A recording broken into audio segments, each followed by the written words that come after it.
Hello. Hello, everyone. Welcome to the final ever portion. What are we doing this week? Just kind of summing up. Yeah. I just thought of something. Oh, no. Because when you finish learning something, you're supposed to have like food and drink to celebrate. We have got water. We've just eaten baked potatoes. I don't know if that counts. Well, I don't know. I mean, it's your rule. It's not my rule. It's Judaism's rule. Would you like a celebratory biscuit? Sure. Why not? Bear with me. Let's have a celebratory biscuit. Just so you know, by the time Rachel gets back with the biscuit, we could well have another prime minister. That's how fast it's happening. This topical stuff is a nightmare at the moment. Right. What do we got? Okay, we've got fake lotus biscuits, which are good. Okay. And then we've got digestive biscuits. That's good. And we've got low sugar digestive biscuits, which are, I think, the worst thing I've ever eaten in my whole life. I think digestive biscuits are only really meant to be used for children's parties, where you make that awful icing sugar thing and then you paste that on. Oh, I like a digestive. And an actual lotus. What's the difference between the two lotus? About £1 per packet. Oh. There you go. But they are really nice. They're nice crumbled and ice cream. There we are. So I'll we're have having one as well. And we'll l'chaim with it. It's called a siyum. It means the end of your learning. You're now not going to hear anything as we do this in front of the microphone. Yeah. But we should toast it. I don't know if that's the thing. To our year of learning. And maybe while you're watching this, you can also have a biscuit of your choosing. Absolutely. Grab a biscuit. Watch this. We'll chat for a couple of minutes. We'll just share some of our highlights, I guess. Our lowlights. Is that the opposite of a highlight? What hair-wise is. Yeah. And what we've learned. What's your... Did you have a favourite portion? I don't think I had a favourite portion, but it has, to me, it's been quite enjoyable being able to compare like what we both remember of things we were taught when we were younger or we experienced when we were younger, and also the things that were similar and the things that were different. Now, you'll probably want an example, and I don't have one to hand, but I just think it's interesting that we come from different Jewish backgrounds, but we've sort of been able to still find ways to explore all these many issues. We may have resolved any religious tension that exists in the world. So if you're struggling with your neighbour because they have a different religion or different beliefs from you, then just do a podcast with them. Yeah. That's what you have to do. Just do a podcast, just have weekly chats, and you'll be fine. Maybe like pick a religious book that neither of you have concentrated on before, and find a website that gives you it in a summary so you don't have to read it in detail, which some of us might have done over the last year. Absolutely. And that book could be written by a person or by a person. So, enjoy that. You can take from us. I think it's been a nice thing that we committed to something and we've seen it through. Because that is something that is quite challenging. Yes. But also something that Tory prime ministers could perhaps take a little note from. Because when was the last Tory prime minister that stuck to something? Right. Saw it through. Literally not one of them in the past government. Should we send them a little message? Yeah. Why not? Yeah. Why not? There's a weekly Torah portion. It starts this week. Give it a year. Maybe actually that's what this next thing should be. Once this is finished, obviously we can't do the portion anymore. So each week we will talk about the new prime minister, and there'll be one each week, so it's fine. And eventually we'll get back to Moses. What would we call it? It won't be the portion. Be the prime minister. Could be. It could be our prime delivery minister. Don't know. Well, they might have to think of something a bit more creative. Just to reassure all of you out there, we are not going to do that. No, but we barely did this. But I think we did. No, we did do it. Do you have favourite episodes? Your favourite things we spoke about? Anything you learned? Anything that you thought you knew that you didn't know, or anything that you did know that we got massively wrong? Get in touch at Jew Talking without the G. I mean, let us know. Let us know what Rabbi Akiva would have said. Rabbi Akiva would have said this, but do it in that voice. That's important. I mean, I'd known you for quite a few years before we did this, and I never knew you were such a massive fan of Rabbi Akiva until the portion began. I mean, in my defense, I would say it's literally the only rabbi I could have named.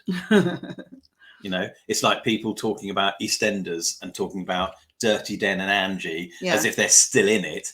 Are they not? Of course they're not. I haven't watched it since then. But they're going to talk about it because that's what they know. Right. Did you know any lot about Rabbi Akiva when you were younger? It's just the name. Just the name. Interesting. Last week, actually, you mentioned the idea of the rolling out of the Torah scroll at the end of the reading, like when it comes to the end of the year and everyone gets to see it.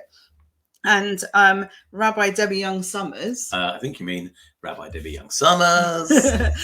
Previous guest on the podcast. She actually put a photo up on her social media of in her synagogue. They had unrolled a whole Torah, but on tables rather than having people holding it, so, which I have to say was a lot more relaxing. So there is another photo on social media. So Rabbi Debbie's community is Edgware, Edgware and Hendon Reform, but I did see a photo from, I think, Finchley Reform Shul, where it was everyone stood around with the Torah scroll around them. Right. But were people holding it? Was it propped on something? No, they were holding it. Holding it. I'm not going to. Normally, we'd put photos on for you to see, but that's not my photo to take. So if you go onto social media, you'll find it. If you follow any of the people that were, if not, don't worry. But it happened, and you can't prove it otherwise. So right. I asked Al Rebbitzin about it, whether she's ever seen that done. She said it's difficult because in the Orthodox community, we try not to touch it at all. So that's why you have the pointers and everything. Yeah. Because if it gets torn or damaged, as you said, like we have to fast. But also it's quite easy to rip and break. Yeah. And I just think the stress and anxiety of seeing everyone with their mitts on it. Whereas Reform Jews, we love stress and anxiety. So that's just the Jewish element. If anything, we caught it. Yeah. I feel like I feel very proud actually that we took a thing on and we did it in the name of my lovely friend Rena, much missed friend Rena.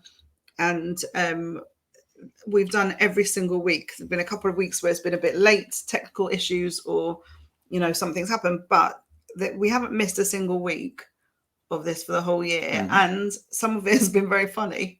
I missed one episode. You had to do it by yourself in Edinburgh. And I went into way too much detail. Again, because of technical issues, because I couldn't record where I was staying. I was down in Devon and I couldn't, there was no... They don't allow Torah in Devon, it's a thing. Absolutely not. Cornwall, they love it. Not Devon. So I missed one. So I'm playing catch up.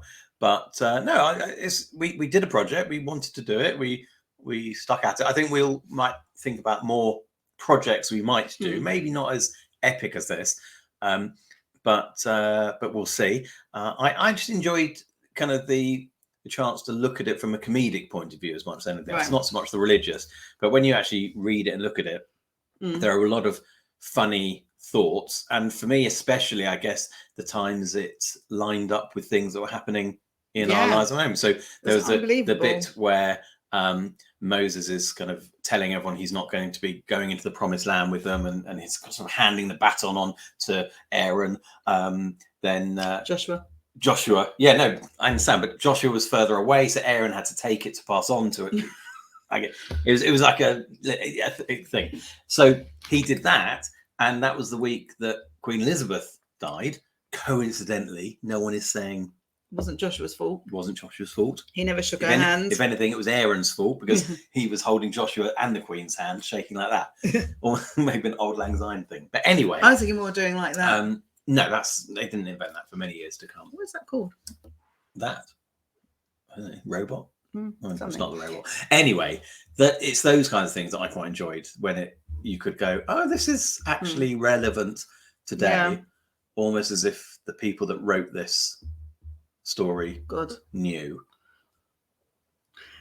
Yeah. I mean, I like the fact that we could always draw a connection to our real experiences or the real world or real life. Yeah.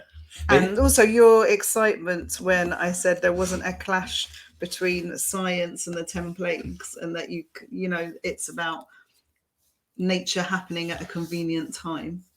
Yeah. See, those are the bits that make me go, really. I'm not a believer. We do the whole "you're Orthodox, I'm Reformed," but I would say more. On paper, I'm more secular than anything else. I'm not a believer, and I always got very frustrated as a child when you would say something and someone would be able to say, but that connects to the Torah this way. I think, it doesn't. I'm just doing that.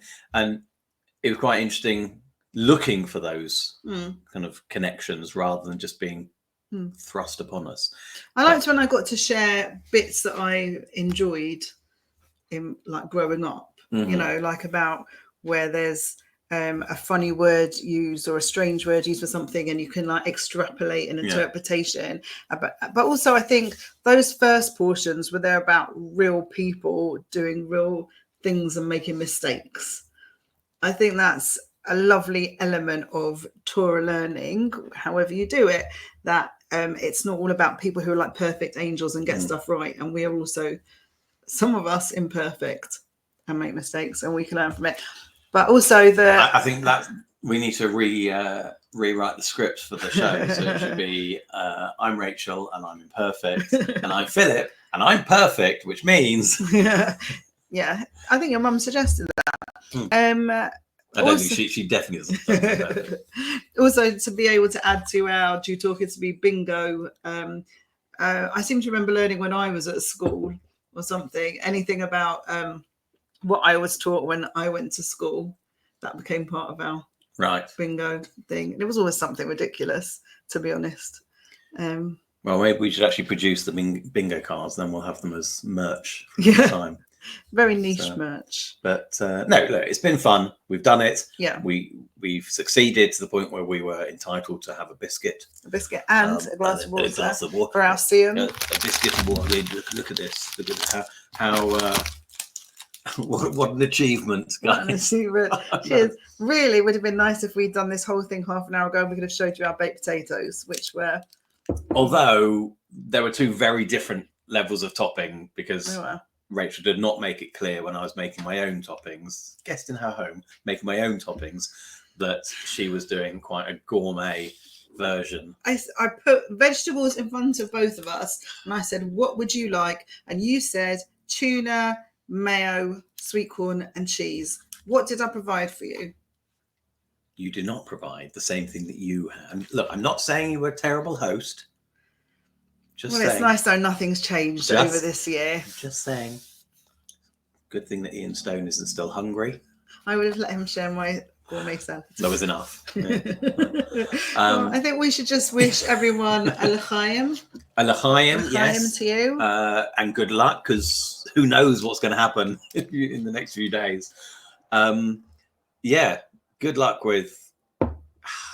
Refer it back to the Torah. You'll always, whatever happens, watch the news and then go to the Tanakh and then work out how it connects to the Torah. Thanks for sticking with us. We appreciate it. And we'll see you back in our regular channels. Goodbye. Bye-bye.